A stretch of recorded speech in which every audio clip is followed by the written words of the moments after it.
Okay, hopefully you're able to plot those points and join them together to make our line segments. And then when you're looking for the midpoint, you're looking for the middle point. If you look at line segment AB, it's 8 units long, so we're looking for the point that's 4 units from each end. And so your first midpoint you should have found was at 2, 2. The second group, C to D, it was a nice vertical line, and 1, 2, 3, 4, 5, 6. It was 6 units long. Its midpoint is 3 units from each end, and its coordinates should have been at -4, comma, -2. And then EF's a little trickier because it's not exactly horizontal or vertical. It's on an angle. And if we try to find the midpoint, we're kind of counting, let me see here, 1, 2, 1, 2. It looks like my midpoint's roughly here. Now, actually, I've picked this out nicely that there really is a rise of 1, 2, 3, 4, 5, and a run of 1, 2, 3, 4, 5, which makes the slope of 1. So the midpoint's actually not too bad for this either. It's at 1/2, comma, -1.5 or -3/2. So your choice how you want to write that, whether you write it as -1.5 or 3/2.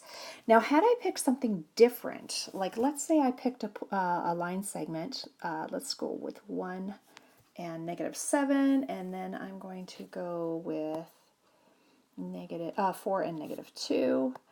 And this one's a little bit different. It looks like my midpoint's going to be roughly in here. And the question is, what are the coordinates of that one? It kind of looks like it could be at 2.5, comma, -4.5, maybe. That's questionable there. Okay, so what we want to do is come up with a way to actually get what the midpoint is without having to kind of estimate where they are. So let's talk about midpoint in terms of marks. Let's say you got a 64% on one test and an 86% on another test, and you want to find your midpoint. We don't normally call it a midpoint. We usually call that an average. We want to find the middle or the average between the two.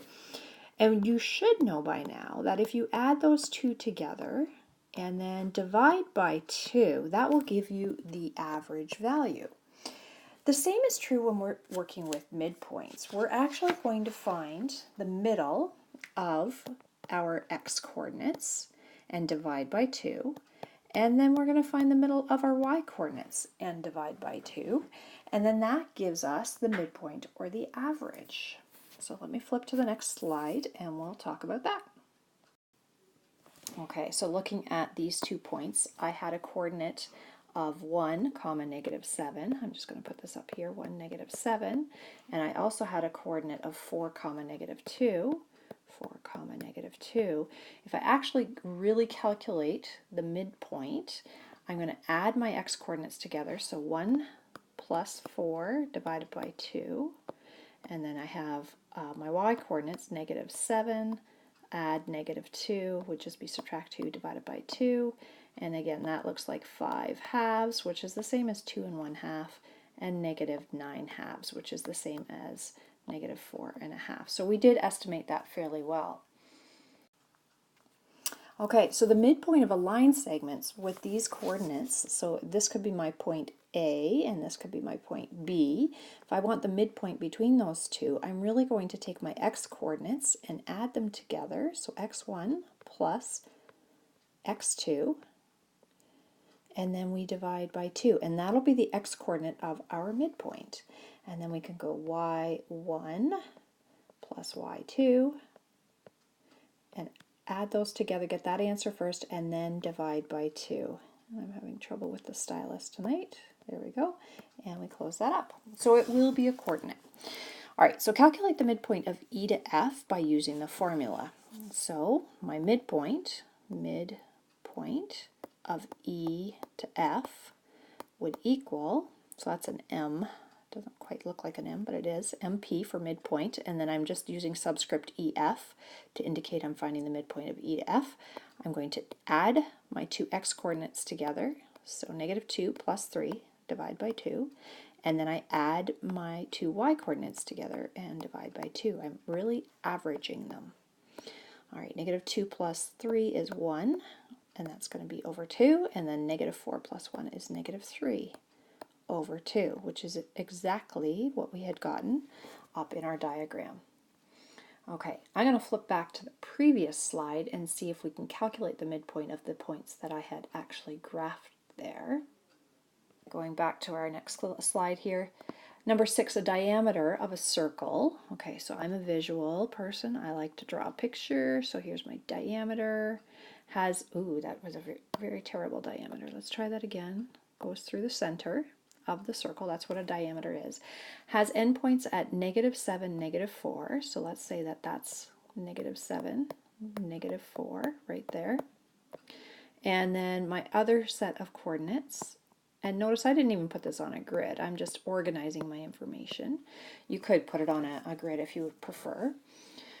What are the coordinates of the center of the circle? Well, the center of the circle really is the midpoint of line segment CD. So I'm going to do midpoint of CD, and that's going to equal my x coordinates added together. So negative 7 add negative 1 divide by 2.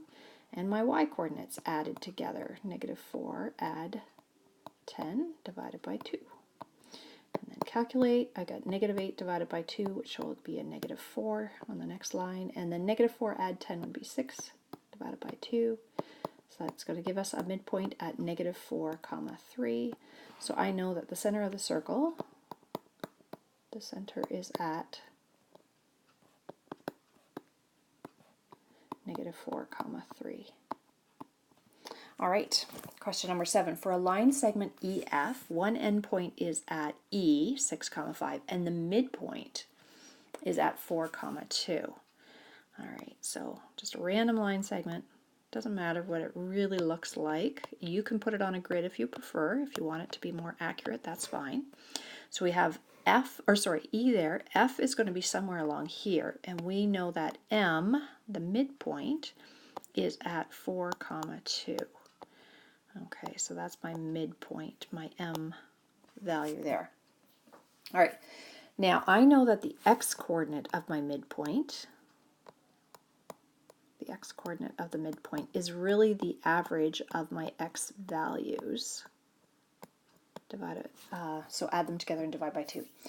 Now, what I don't have is, let's say, the x2 and the y2. So let's make point F be the x2, y2.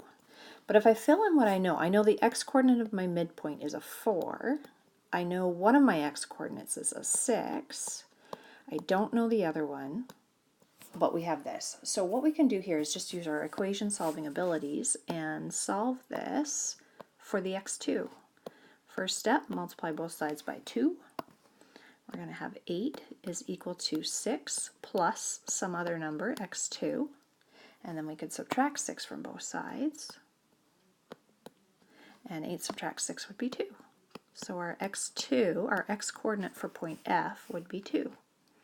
And then I would do the same for the y coordinate. So our y coordinate of our midpoint would equal the average of the y coordinates for my endpoints. So I know the y coordinate of my midpoint is a 2. One of our y coordinates was a 5. The other one I'm going to solve for, and we get 2, and then we just solve. Multiply both sides by 2.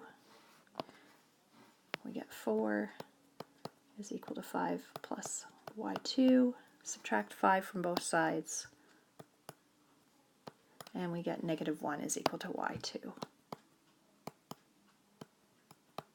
Okay, so that tells us, therefore, the coordinates of F.